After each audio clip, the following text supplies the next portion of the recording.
Chào các bạn, là mình đây. Các bạn thích đi du lịch không? Mình rất thích đi du lịch. Hôm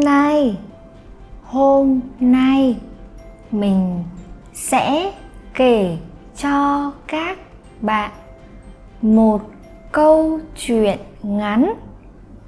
ngắn về chuyến đi xuyên Việt của mình mùa hè 5 năm trước. Mùa hè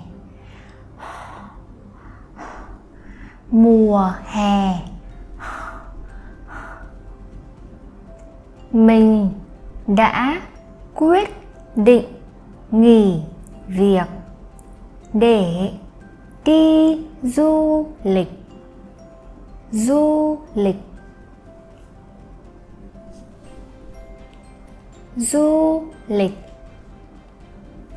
Chúng mình muốn đi xe máy từ Hà Nội đến thành phố Hồ Chí Minh. Đi xe máy.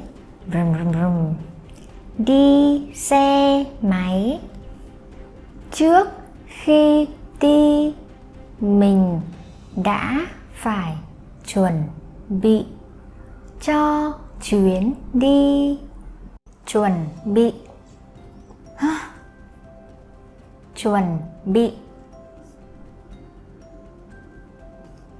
Mình đã mua một cái nồi cơm điện mini.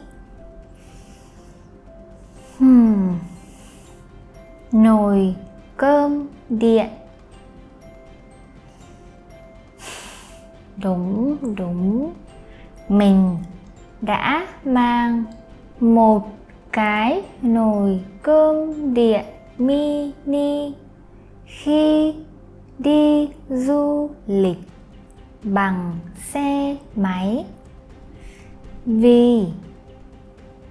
Vì chúng mình ăn chay và không có nhiều quán chay ở các thành phố, thị trấn nhỏ, nên mình phải có một cái nồi cơm điện mini để có thể luôn nấu ăn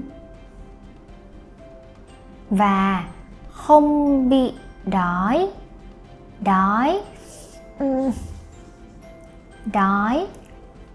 Và mình cũng mua một ít đồ ăn vặt để ăn trên đường đi. Ngoài ra, mình cũng chuẩn bị quần áo mùa thu. Quần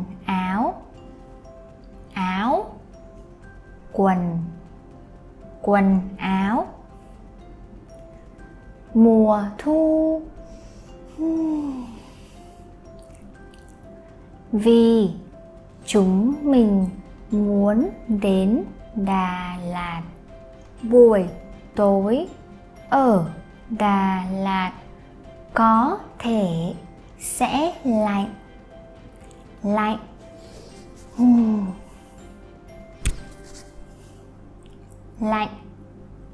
Sau khi chuẩn bị xong, chúng mình bắt đầu chuyến đi. Trong ngày đầu tiên, cái mông của mình rất là đau. Ouch. vì mình chưa bao giờ đi xe máy lâu như thế. Chúng mình đã đến 15 thành phố trong chuyến đi này. 15 Trên đường đi, chúng mình đi qua con đường cực đẹp, bao quanh bởi núi như ở Quảng Bình. Cực đẹp là rất đẹp. Chúng mình đi thăm cung đình Huế và ăn nhiều món chay ngon.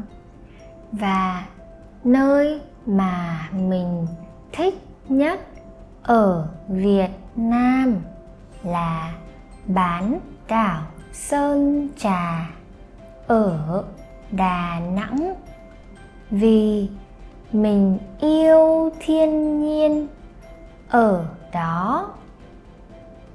Và mỗi lần mình đi Sơn Trà, mình luôn có thể tìm thấy một nơi mới.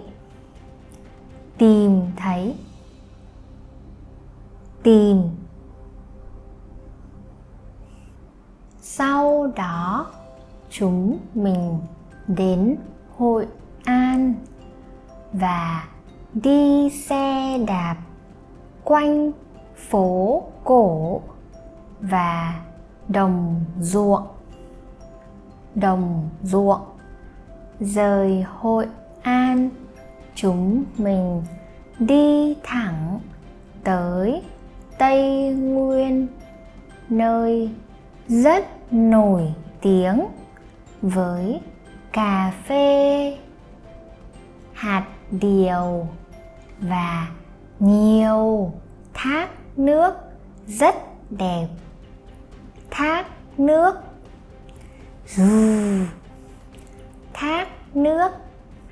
Tuần cuối cùng chúng mình đi Nha Trang, một thành phố biển với rất nhiều khách du lịch, đặc biệt là khách du lịch Nga và Trung Quốc. Khi ở Nha Trang, mình rất muốn có thể đi Đà Lạt nhanh. Và chúng mình đến Đà Lạt, nơi rất nổi tiếng với 4 mùa trong một ngày và có rất nhiều thác nước đẹp. Rời Đà Lạt, chúng mình đi đến Mũi Né, một nơi nổi tiếng với rất nhiều đồi cát lớn. Từ Mũi Né, chúng mình đi thẳng tới thành phố Hồ Chí Minh để gặp bạn thân của mình. Sau đó chúng mình gửi xe máy về Hà Nội bằng tàu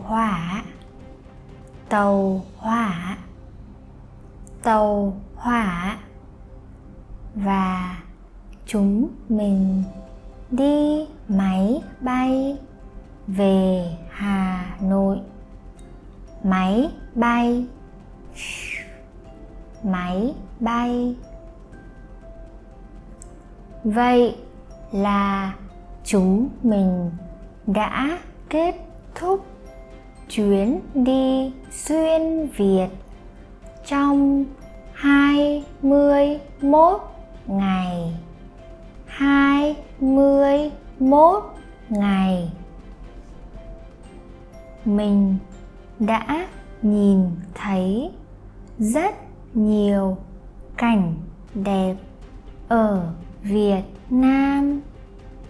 Cảnh đẹp, ăn nhiều món ngon, ăn nhiều món chay ngon và gặp nhiều người tốt, rất nhiều người tốt.